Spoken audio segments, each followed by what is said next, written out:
So, as you saw in the intro, today we'll be sculpting, moulding and casting a 28-ish millimeter miniature completely from scratch. It's truly something special, so let's jump into it. What I'm using: some reference images, some wire, some pliers. A good little set of jeweler's pliers is always handy for this sort of thing. I have a soldering iron off to the side for soldering our armature. We have some Fimo Professional, which is a really good polymer clay, recommended to me from watching Tom Mason's tutorials. And I use a similar mix to him of 25% black to 75% white. We also have some just generic sculpting tools with some silicone tools, some wooden tools, etc. For later on, we have some silicone for molding. We have resin for casting and Vaseline to provide ample lubrication throughout the whole process. and we have a caulk, which is one of the most crucial parts of this entire process. So we'll jump in, we'll make an armature, and we'll see how this goes.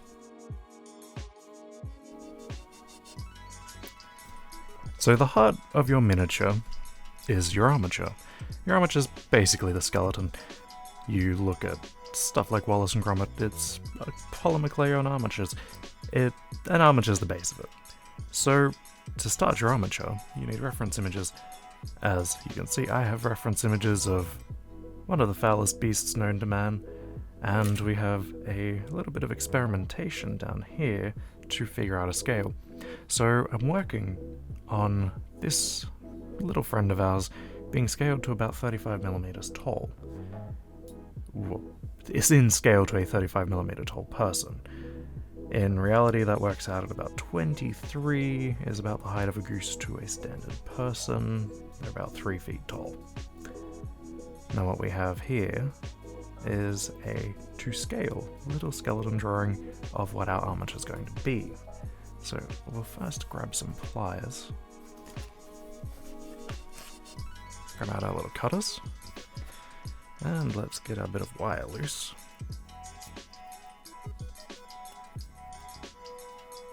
Cut off this useless end. Okay, so let's just bring the camera in a little bit.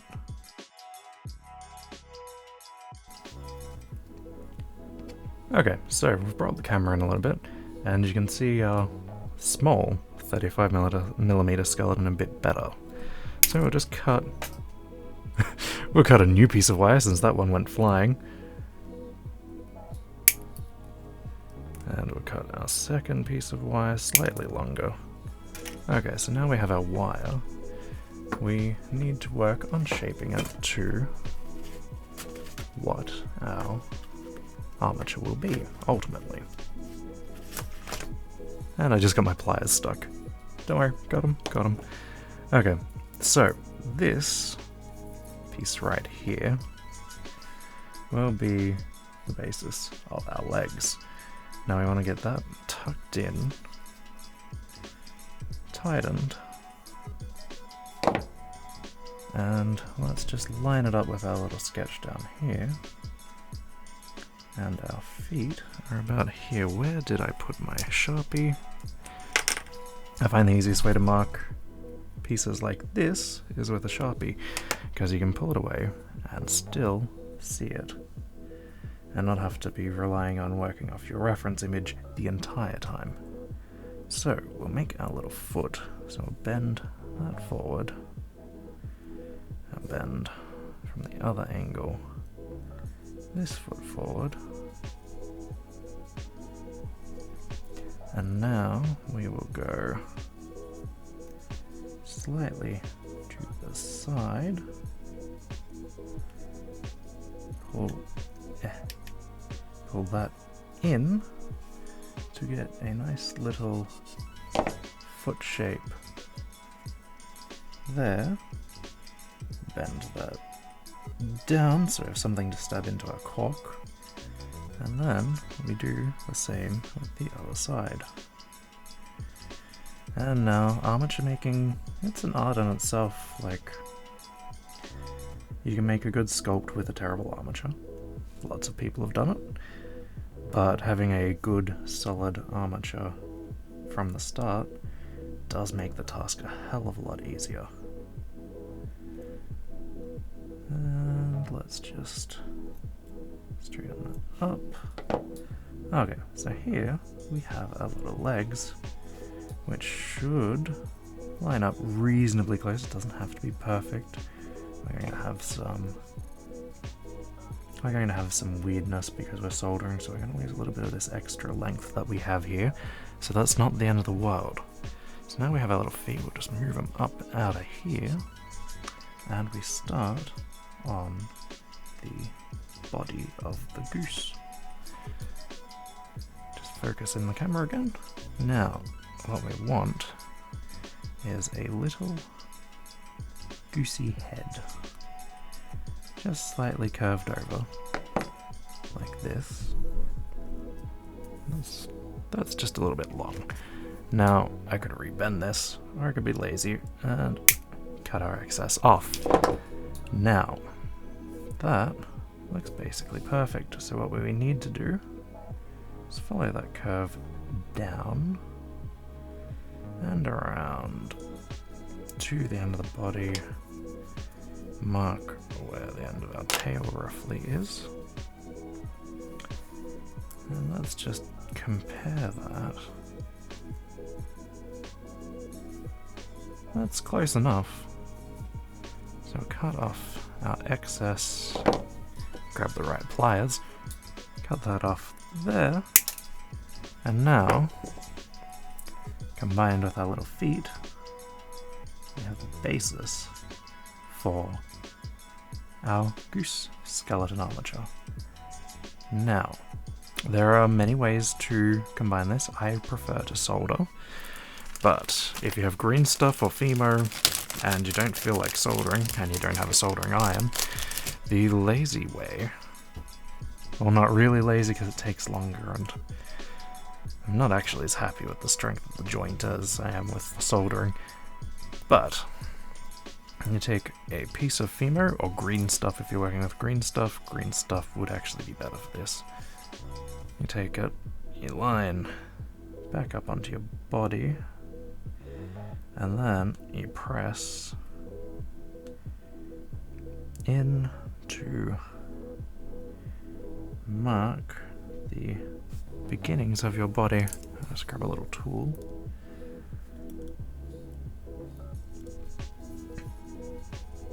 And as you can see, got a little body because the Fimo is still fresh and just warmed up. It is going to change shape pretty easily. But this is the core of our armature. From this, we move on to bulking up the body, and from bulking up the body, we move on to actual sculpting, and then eventually, once that's done, we do the final bake. And we have something wonderful. So I will go put this into the oven as it is now. That will take about an hour. And I will see you once this is back out and we can actually start making some progress. First, let's just stab it into our cork.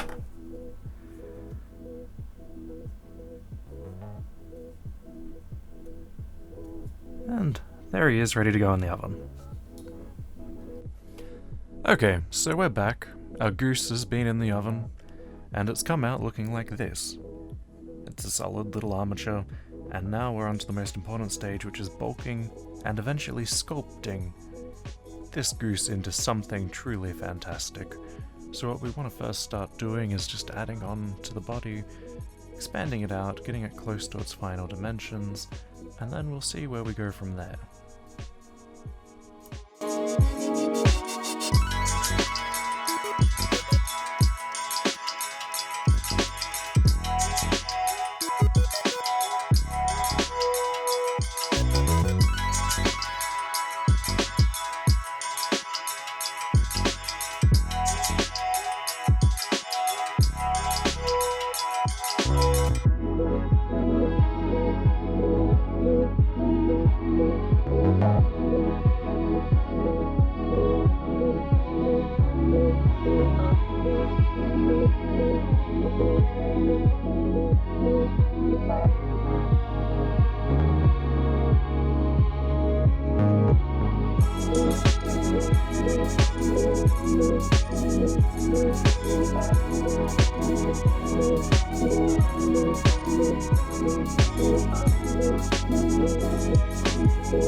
Okay, so we've bulked out the majority of our goose.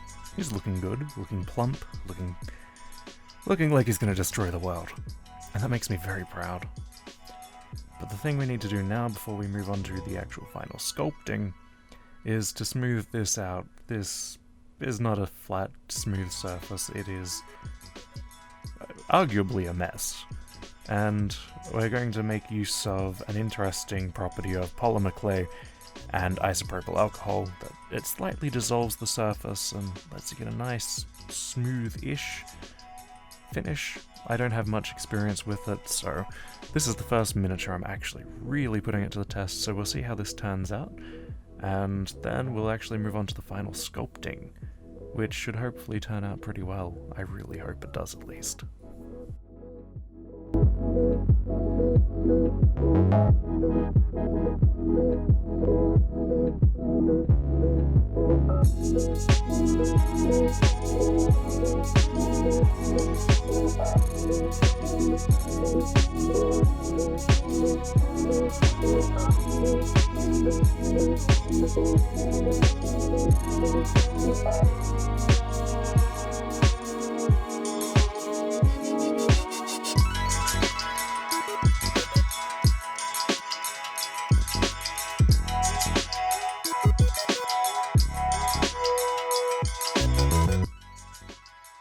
Okay, so we've finished smoothing our goose.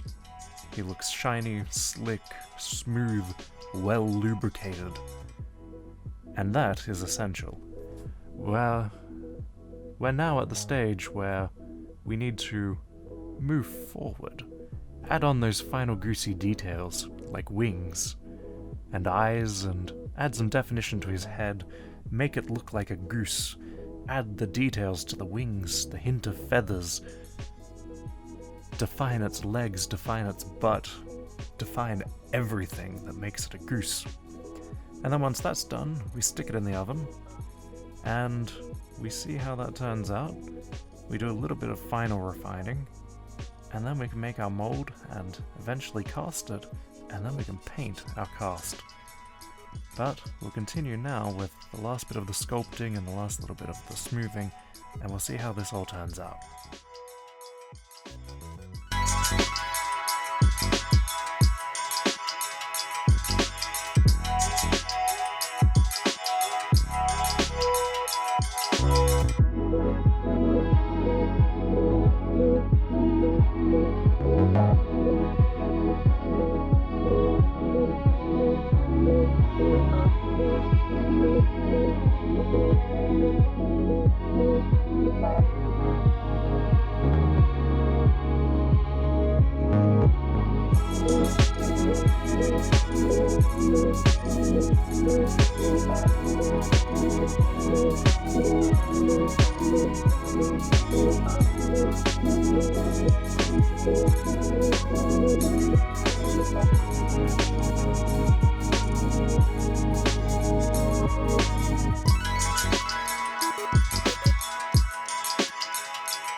Our goose is sculpted. He is the definition of perfection. A feathery fiend that will haunt the nightmares of anyone that dares mess with its little village. It will put the rake in the lake, it will put anything anywhere, because it is the goose. And the goose rules with an iron fist. So now this is going to go in the oven, and we're going to see how he turned out. And in the next video we'll be making our mould, and eventually our cast. I hope you'll join me then. Thank you for watching. Goodbye.